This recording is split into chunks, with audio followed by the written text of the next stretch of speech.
या देवी सर्वभूतेषु शक्ति रूपेण संस्थिता नमस्तस्ये नमस्तस्ये नमस्तस्ये नमो नमः।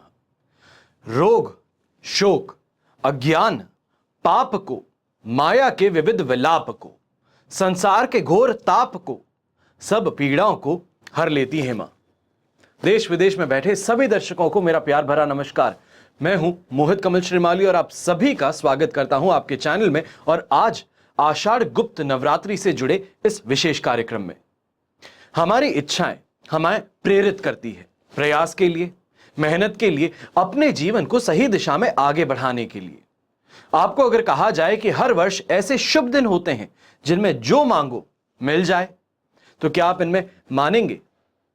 मैं आज आपको गुप्त नवरात्रि की विशेष जानकारी देने जा रहा हूं। इस बार नवरात्रि 9 नहीं बल्कि 10 दिनों की रहेगी।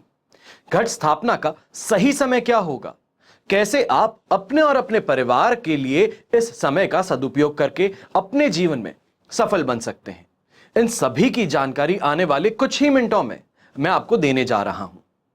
साल में 4 नवरात्रि पड़ती हैं। हर 3 महीने में एक नवरात्रि आती है।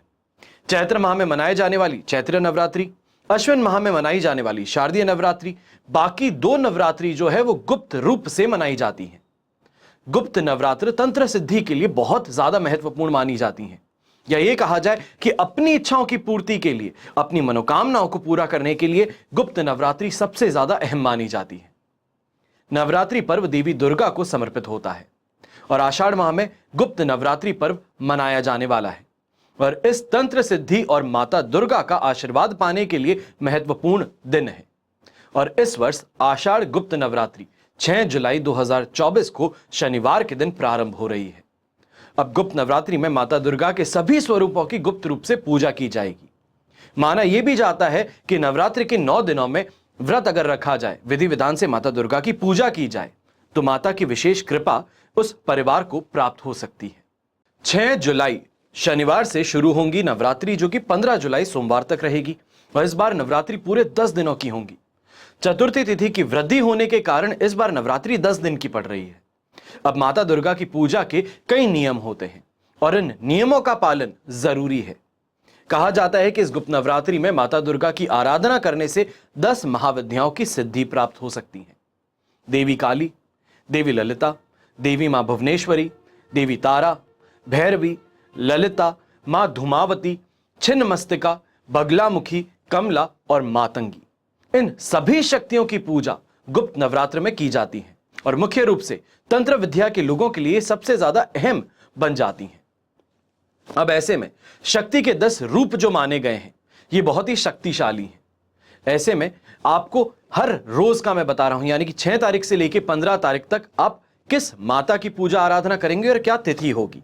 सबसे पहले 6 जुलाई को शनिवार का दिन रहेगा और आषाढ़ महीने की गुप्त नवरात्रि की शुरुआत होगी और पहले दिन, या ये कहा जाए प्रतिपदा तिथि पर, माता शैलपुत्री की विशेष पूजा होगी।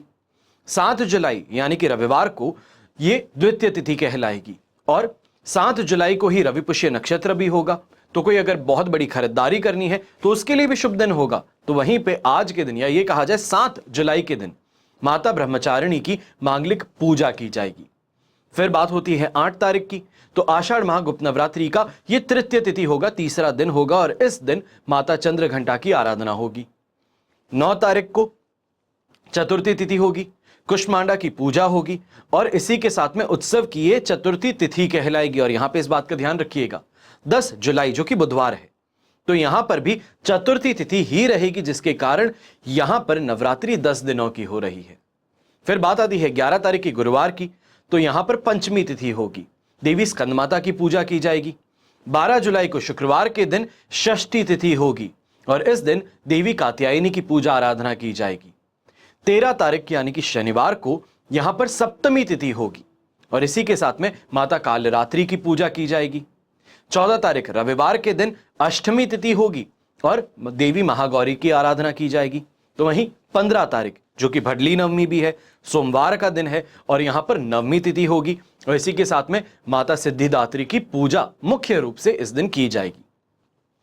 अब आपका सवाल होगा कि कलश स्थापना जो आपको करनी है 6 तारीख को, वो किस समय पर की जाए। तो इसी के लिए अब मैं आपको जानकारी दे रहा हूं। 6 जुलाई सुबह 5:11 से लेकर के 7:26 के बीच में सबसे पहले आपको यह मुहूर्त मिलेगा कलश स्थापना का।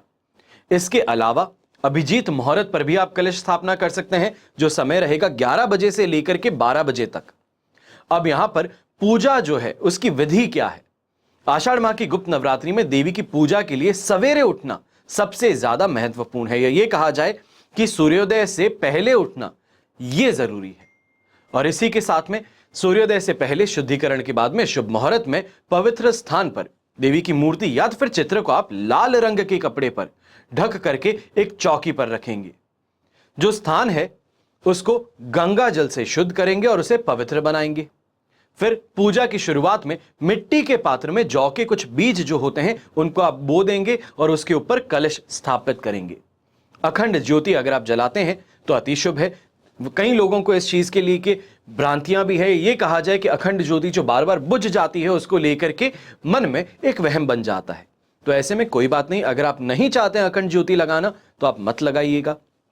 इसी के पश्चात दुर्गा सप्तशती का पाठ करना है और उनके मंत्रों का जाप भी करना है। इसके बाद में पहली महाविद्या यानी कि माता काली की भी आपको आराधना प्रथमी तिथि पर या ये कहा जाए प्रतिपदा तिथि पर करनी होगी। इसके बाद में अगले 9 दिनों तक ब्रह्म मुहूर्त में उठ करके सभी महाविद्याओं की पूजा करनी होगी। साथ ही माता दुर्गा की भी आराधना आप इस समय में करेंगे। अब इसका महत्व क्या है? तो गुप्त नवरात्रि में श्रद्धा पूर्वक पूजा करने से जो भक्त हैं, मैं और आप जो पूजा करेंगे, व्रत रखेंगे, हमारी सभी मनोकामनाएं पूरी हो सकती हैं। माता के आशीर्वाद से घर में धन धान्य की बरकत हो सकती है और आर्थिक रूप से भी आप संपन्न हो सकते हैं। वहीं जो लोग आध्यात्मिक ज्ञान की प्राप्ति करना चाहते हैं उनके लिए भी गुप्त नवरात्रि में माता की साधना करना बहुत शुभ साबित होता है। खास तौर पे जो कुंडलिनी शक्ति को जागृत करना चाहते हैं उनके लिए सबसे महत्वपूर्ण समय अवधि ये रहने वाली है।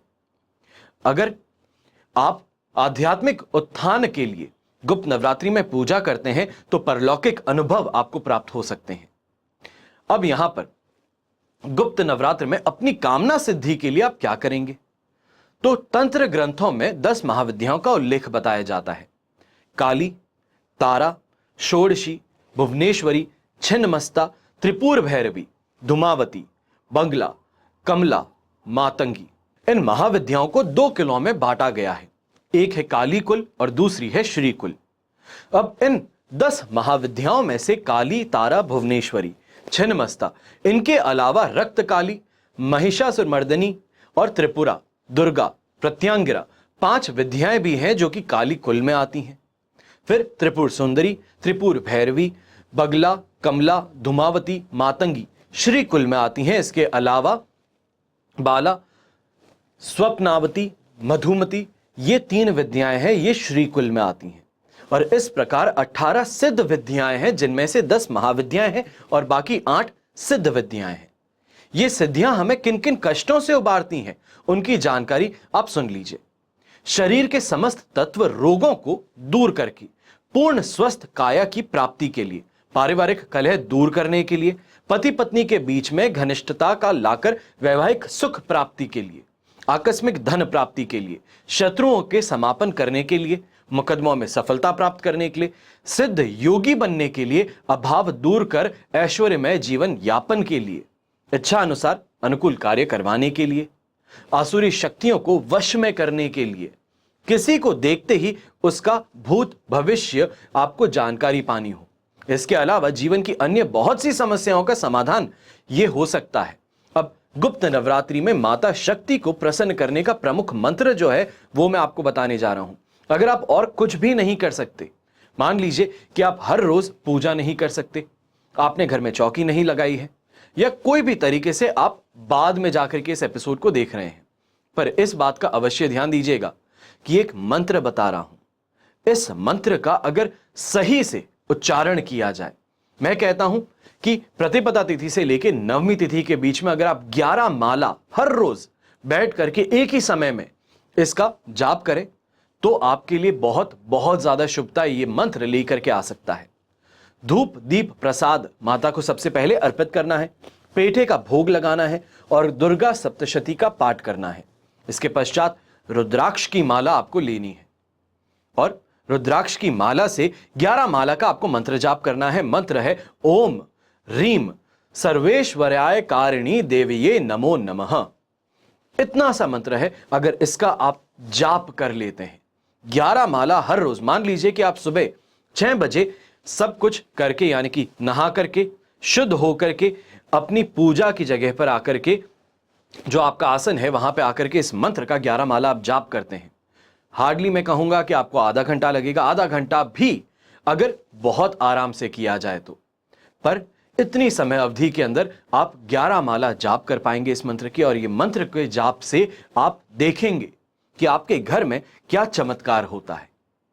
चाहे संपन्नता की बात हो, सुख की बात हो, घर में कलह का वातावरण है उसको शांत करने की बात हो, सिर्फ और सिर्फ इस एक मंत्र को 11 बार या कहा जाए 11 माला जाप करने से आप अपने घर की समस्त समस्याओं से समाधान प्राप्त कर सकते हैं।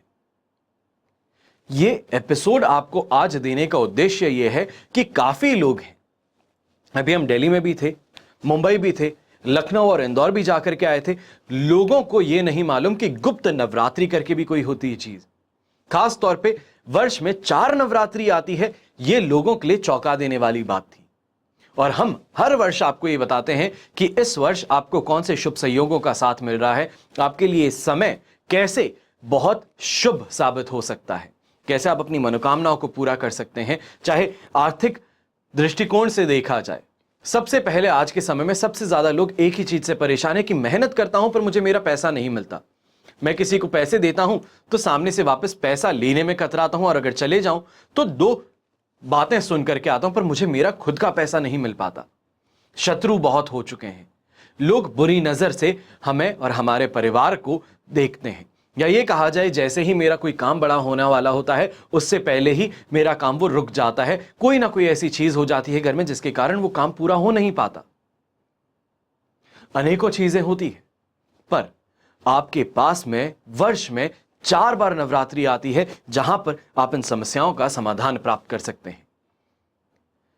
माता से आप प्रार्थना करके अपने जीवन में समस्त चीजों से, या ये कहा जाए कि समस्त समस्याओं से छुटकारा प्राप्त कर सकते हैं।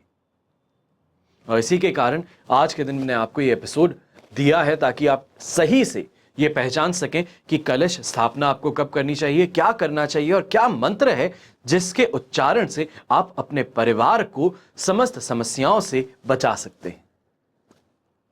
बस कोशिश मेरी यही थी कि आपके जीवन में सकारात्मक बदलाव लेकर के आ सकूं इस चैनल के द्वारा। हमेशा की तरह प्रार्थना आप सभी के लिए यही करते हैं कि आपका और हमारा परिवार सदैव सुखी रहे, संपन्न रहे और सुरक्षित रहे। घर में बड़े बुजुर्गों का साथ और आशीर्वाद हमेशा हमारे साथ में बना रहे। जय श्री राम एवं जय हिंद।